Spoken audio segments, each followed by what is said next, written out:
All right, I will call together this meeting. So we'll call to order the budget orientation meeting. And we'll start with public comments. So David Barnes.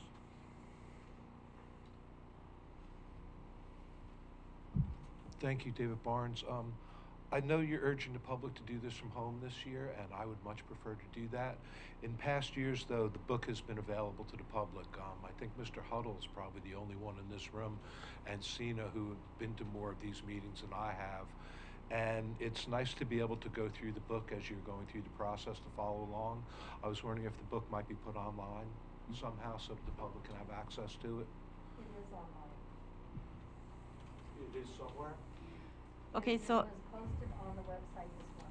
I can address that. So, according to our consultant, we are not supposed to let it be known or show it to the public until the budget committee has received it.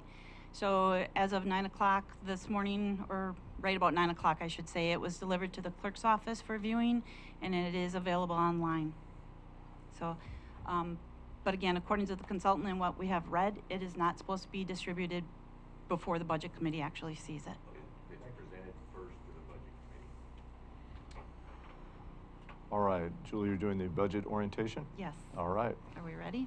we are. Okay. So the orientation, you have received some information from me about this process, but I just want to recap what this is all about. So what we're going to talk about is we're going to go through training on the process and expectations of the committee, ground rules, rules of order, voting, fact-finding. We're going to discuss organization and programs. We're going to discuss the budget document and the fund structure, and the vision and goals, spending priorities, and the philosophy for this budget. What we can't discuss: we cannot deliberate on the budget document. We cannot discuss specific estimates or appropriations.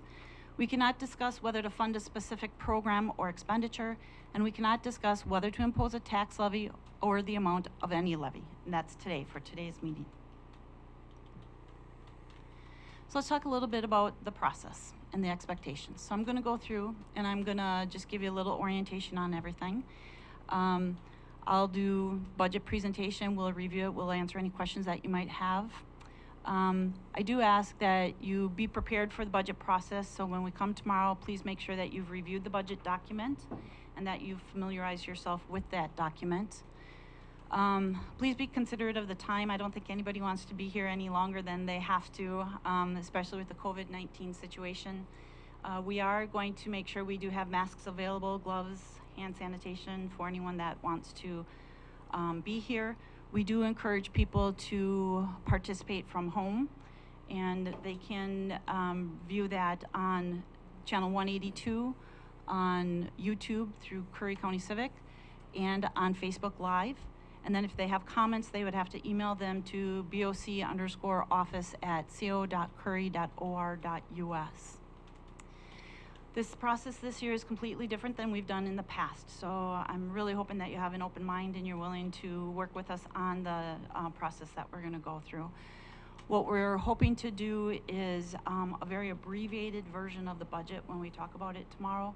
We're not going to go through it line by line like we have in the past. We're not going to go through it department by department like we have in the past. What you will get will be a summary of the changes. So I'll go through and I'll explain to you what increased and what decreased and why. And then if you want detail after that, we can go into detail, but hopefully it answers your questions. So when you look through the budget tonight, just kind of make note of something that you might want to see addressed. And if I don't address it during the meeting tomorrow, then we can talk about it after that. We do want people to be considerate of the time. Tomorrow our consultant will be joining us, and she does charge by the hour. So we want to make sure we keep that to a minimum and only address necessary questions, and also be considerate of the time in the building here. We don't want to have exposed. We don't want to be exposed any longer than we have to. And then, as we discussed with the Transit Service District, when the committee is done discussing this budget, it'll have to go to public hearing, and that public hearing is actually scheduled for June 15th. So we're going to have a gap in time where nothing seems like it's occurring, but it's really because we're doing the legal processes that we have to, such as the 30-day notifications and some of that stuff that has to take place before we can actually act on it. So we did have a calendar. It was sent out earlier. It was set quite a while ago. It was actually set on February 18th is when the Board of Commissioners, who is the governing body of the county, actually set the calendar. So this is just a snapshot of it. We have our first budget committee meeting is tomorrow, and we have reserved Wednesday and Thursday if we have to go that late. Like I said, I'm really hoping that we can be through it in the first part of tomorrow, but we'll see how it goes. Ground rules, the chair runs the meeting. We can discuss rules if we want to do something different, but my recommendation is we follow Robert's Rules of Order. Majority vote takes precedence, and we should wait to be acknowledged by the chair before speaking so we retain some order and so we don't have two people speaking at once. And this would be a good time to discuss, are there any other ground rules or something that we think needs to be addressed when we start the process tomorrow? Since I only see Brad's back, can we get something we can poke him with? You can just throw something at me. Spitball. Yeah, just wad some paper up and throw it. Okay. Commissioner, if you raise your hand, I'll let Brad know that your hand is raised. Okay? Thank you. Okay. So what's different? Big change this year is we don't have a finance director, and we have not advertised to refill the position of finance director. At the current time, what we're doing is we are contracting out for services that we need and working with the staff that we have. We've actually seen the process and some things in that finance department go pretty smooth right now, and at the current time don't have intentions of looking for a finance director. We did we did a request for proposals and did a statewide search for to have a county accountant on retainer or on at all times, and we had no responses at all. So, What role did the consultant play in this process? okay, that's a very good question, and she did. Wow, she was invaluable. So what she did was, she looked at ways to make the document easier to read. She helped us reorganize the fund structure, and then she went through every number that's in this document, and she looked at whether those numbers should be increased or decreased based on the notes she was getting from me and from other staff. And then she would make sure they balanced out. She would go through it and check for errors, make sure, and she has caught somewhere maybe there were manual entries that didn't match up with what she was seeing, and made sure everything balanced. Talked to us about, this fund is short, where do you want to see this money come from? So she was integral.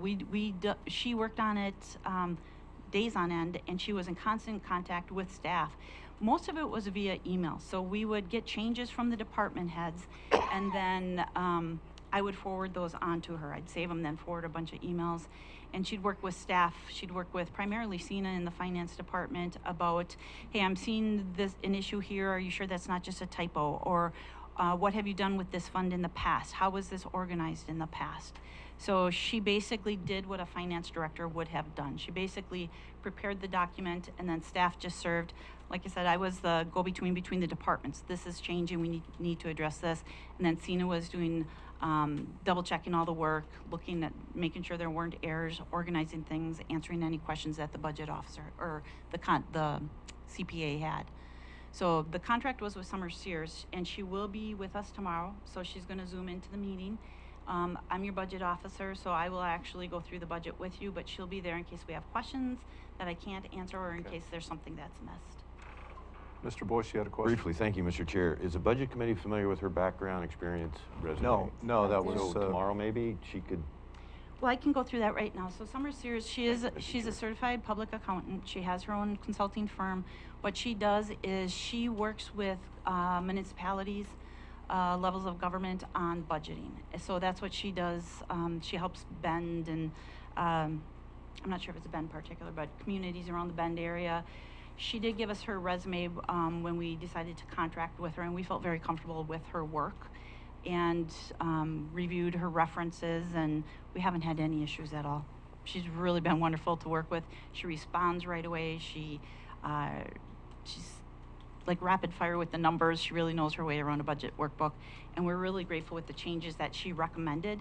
Turned out that some of the things we were doing weren't really compliant with accounting principles, so she helped us get up to speed on things that have changed that we needed to address that we didn't know we had to address. So, Right. Yes. By not having a finance director, is the county in compliance with state law as far as they dictate when you receive a bill and it? yes, we are. Yes. Okay, so the process was different. So normally what happens is departments would meet, they'd get their workbook, they'd go through it, they'd look at it, decide what changes. They'd sit down with the budget officer, which was the county accountant at the time, and she would basically work with them on making sure that what they wanted was incorporated into the budget. This year the process was different. They were told, think about your budget and let us know by February 19th what has changed, what's going to go up, what's going to go down. From that, we were able to prepare an initial workbook for them to work off of. And I think we sent it to them 3 times for additional changes and reviews, and they would get, some had changes, some didn't. And like I said, they would get me those changes, then I would get them to Summer Sears, and then with copy to Cena, who would always be double checking and making sure everything was working out. Tomorrow we're not going to have department presentations unless you want them. After we go through the notes, if you still feel there's a need to actually meet with the department, we can call them in at that time. So this is the county's organization chart. Citizens of Curry County are at the top, and then we have our elected officials. We have the sheriff, and you can see he has 8 divisions underneath him, so to speak. So when you look at the new county budget and the way it's going to be set up, you're going to see that there is the sheriff's fund, and then those divisions are going to appear as sub-funds within the sheriff's budget. You have the assessor, and he has assessment and taxation, treasurer. Board of Commissioners, of course, is 3 elected officials, and they oversee county council, who has the solid waste and the Port Orford landfill fund. They oversee me, and I'm the community development director, so we have 8 divisions under there. And then we also have 3 other divisions that are actually contracted or run through another county. So GIS is actually, we have a contract with them, and it's actually run by Lane County. We have administrative services, which consists of the Commissioner's Office, Finance, Payroll, HR, occupancy buildings, and IT, our information technology, which we contract out. That's actually with Coos Curry Electric. We have the juvenile department. We have roads, and you can see they have quite a few sub-funds under there. And we have public health, and then there's sub-funds under there. We have the fair and the event center. That's also under the Board of Commissioners. And then we have 2 other elected officials. We have the district attorney, who's responsible for the law library and the victims assistance program. And we have the clerk, and she has recording, elections, and BOPTA. And that's basically a snapshot of how we're organized, and then we go into more detail in the actual budget document. So just an example, this is a copy of last year's table of contents. And if you look midway down the page, you can see County Sheriff, and you see that he has some programs there underneath him, but further on in the budget, you would see, or in the table of contents, I'm sorry, you would see more funds for the sheriff. And the same thing happens with roads. His funds were pretty much all over. I know this is hard to read. Under 2.21, you'll see the roadmaster, then you'll see him having some stuff under 3.10, and it's the same thing with several other departments. So things weren't categorized. Things weren't really grouped well together. So you were always kind of hopping all over in this budget document to find roads programs or something that maybe affected community development. What we have done now is, and this is something Summer Sears actually helped us with, was we came up with a different way of looking at the budget. So we have the unrestricted category, which is your general fund, and you can see what's under there. And then in the restricted, we have the road fund, the towers funds, sheriff special reserve, community development, and you can see how it's broken out there. And then those indented titles are actually sub-funds within that master fund. Then we do the same thing for the internal or defined purpose funds. So different way of doing things, much more organized, easier for people to read, easier for people to see what's going on with a particular department, and it's easier to manage as well. We went from 24 funds down to 16 funds throughout this process. That becomes important because every year when we get an audit, we're told you have too many funds, and also those audits are typically based on the number of funds, the cost is based on the number of funds you have as well. So we do want to talk about vision and goals. So this year what we did, instead of having actual specific vision and goals for the budget itself, what we did was we started with a county's strategic plan. It's the first time we ever had a county-wide strategic plan. And so we use those vision and goals to direct what the budget process and what our other processes are doing. There's 5 main goals in that strategic plan, and it is financial stability. So we had to keep that in mind. Let's try and make sure that what we're doing is financially stable. We can't keep taking money out of the road fund if we don't have to. We have to cut where we can. If you don't have to send 2 people to a conference, just send 1, things of that nature. So we really tried to look at that as we were forming our department budgets. Economic development is a big one. We want to make sure places such as the fair and the event center have what they need to operate, or some of the other departments. We want to make sure that we're able to provide the service. That also helps keep our citizens employed and make sure that they're basically getting what they paid for. Quality of life was one of our strategic goals. Public trust is huge. This budget process, we want to make it easier for everybody to understand. We want to be very transparent on what's going on with the process. We want to make sure that the programs are as well. We've started some of this in play already with this, the Board of Commissioners this past year adopted accounting software, finance software package, which will hopefully be easier for the public to understand what's going on with our funds. So we've started some of that, put some of it in play, and we're continuing to work on that. And then infrastructure. We want to make sure we're adequately funding our infrastructure so that we're being responsible with the taxpayer money, but we're also making sure that our roads are in good shape, our bridges are in good shape, our buildings are in good shape. Making sure the infrastructure is cost effective. You know, we have some areas or some things going on right now in the county where we'll get $6,000 a month utility bills and some of that stuff. Some of it is just old and needs to be looked at, and this budget is going to look at ways to improve some of that infrastructure. So the philosophy of it is, and the direction that we tried to work with the departments on, is transparency. We want to know exactly what's changing.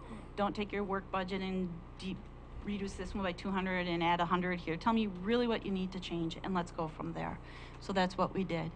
We really pushed the fact that we feel we can be more efficient and save money and manpower by using software. We want to make sure that we are doing a good job and continuing to provide the best public service we can. And then departments were instructed that conserve wherever you can so that we have money left over to give these employees a raise if we can. You know, if we can get approval for that.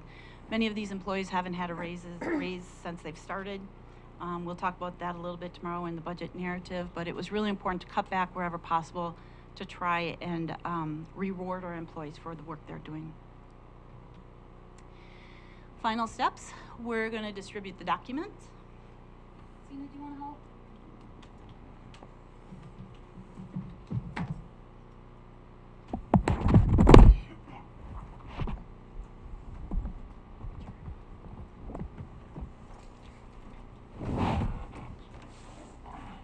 Thank you, ma'am.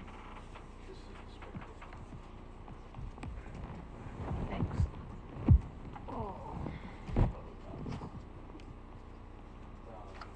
Thanks, Sina. I just want everyone to know Sina was here all day Saturday and all day Sunday putting these books together. Sina. So I'm grateful to have we have such dedicated staff. So we're just going to go through the book real quick, if you don't mind.